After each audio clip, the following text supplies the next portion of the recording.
What's up, Econ Studs? Back again. Chapter 4 takes us to supply and demand. Now, we've been studying markets, and simply put, a market is a place where buyers and sellers come together to exchange goods and services, usually for money. And in this market, you have both demand for products and supply for products. And so let's start with the bread and butter demand. Okay. The demand, simply put, is the amount of a good or service that buyers want to consume at any given price. Since the NBA season is starting shortly, let's think about the Portland Trailblazers. Let's say that tickets cost $1 to go to the game. How many would you buy? Let's now say that the price is $100 for ticket. How many games would you go to? Probably less than when it was $1. It's a good estimation, right? And this is what's known as the law of demand.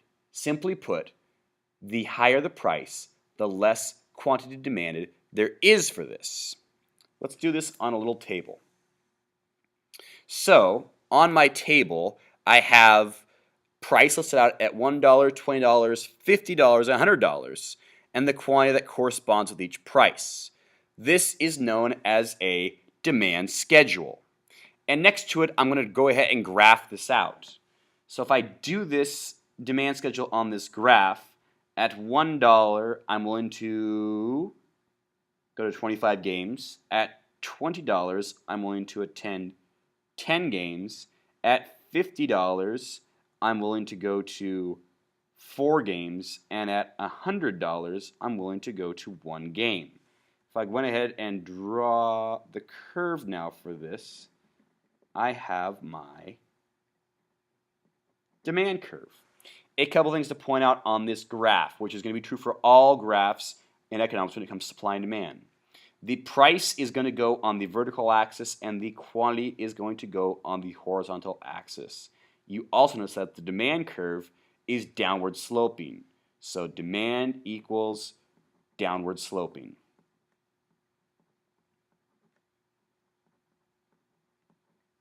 And this again just shows the idea of the law of demand.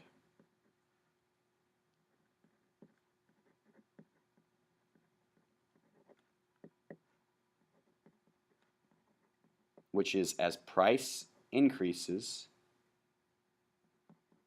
the quantity demanded decreases. Let me get that in the screen there for you. Okay, so where do we go from here? Well, we need to make an obvious point, but still critical. If you've been reading the textbook, you know that right here, this graph that I'm showing is for my individual demand for Blazer games. If I wanted to create a market demand, what I have to do is add up all these individual demand curves to create the market demand curve. And normally for our use in class, it's going to be revolving around the market. So this is the start of demand. And I have a question for you. What causes a movement along the curve? If I went from this point here to this point here, what caused that movement of the curve? It's the same always. A movement along the curve is because of a price change. Always. Which should make sense. If we're moving along the curve, it has to be one of the variables in this graph, either price or quantity. And let's say we change price. As a result of that, quantity is impacted. So a movement along the curve is because of change in price. But how do I shift the entire curve? How do I get the demand curve to go to the right or go to the left? Let's say I have a new demand curve out here. What causes that shift to take place? And there are actually 5 things. Let's go over them. The first is income.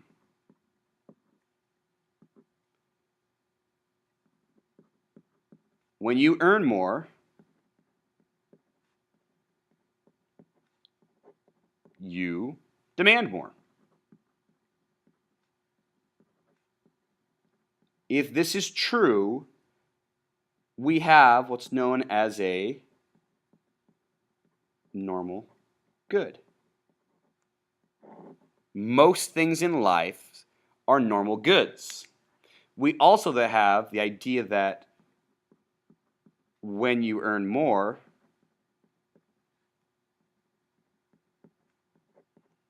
you demand less. And this is for inferior goods. My example of this always is Top Ramen. As a poor college student, I consume lots of Top Ramen. Now that I earn money, I will never consume Top Ramen again. Disgusting. So income is the first thing that causes the entire curve to shift. A second one is price of related goods. In this category, we have substitutes,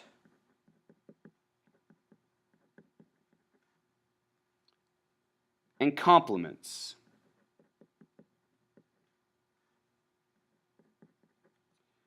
A substitute is like beef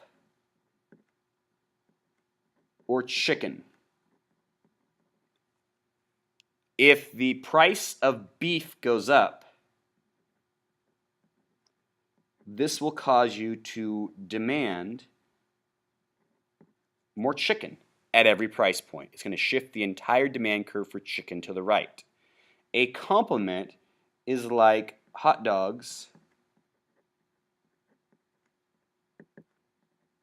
and buns. And if the price of hot dogs goes up, this will cause a decrease in the demand you have for buns. You're not going to have buns just with nothing. And if you're going to be saying because the price is higher on hot dogs, you're going to demand less quantity of hot dogs, your overall demand curve for buns will decrease. All right, so we have income, price-related goods. The third thing that causes an entire demand curve to shift left or right is taste. And when it comes to taste, this is this funky category that is people have chosen. What's up, Reed? Say hi to the video. Hey guys. Taste is chosen for some reason to increase or decrease consumption. It's not necessarily well defined, but it's easy to understand if you see it. So for example, hot weather causes demand for ice cream.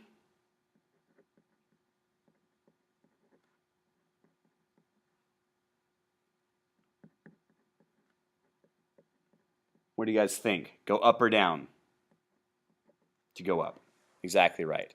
So far we have income, price-related goods, and taste are 3 of the 5 reasons why the entire demand curve will shift, whereas a movement along the curve is because of a change in price. The other 2 reasons why we have a change in the demand curve is expectations.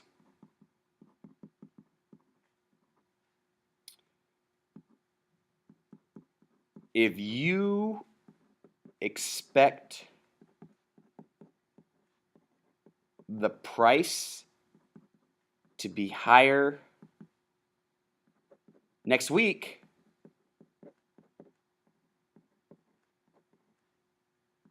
demand increases this week. Expectations about what's going to happen with price will change how much you demand of something at certain periods of time. And the last thing that causes the entire demand curve to shift is number of buyers. More people in a market.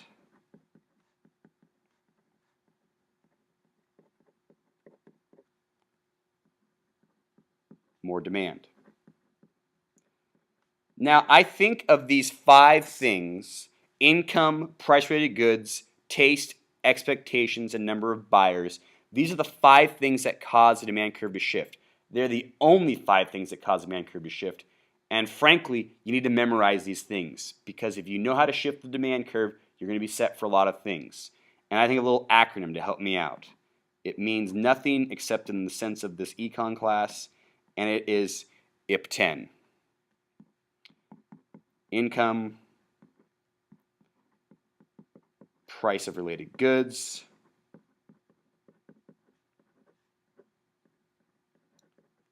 taste, expectations, and number of buyers.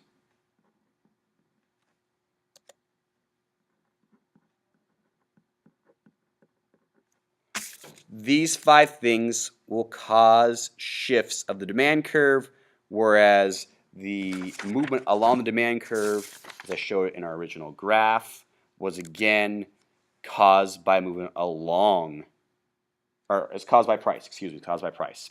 So that's it for demand. Next video, supply. When in doubt, graph it out.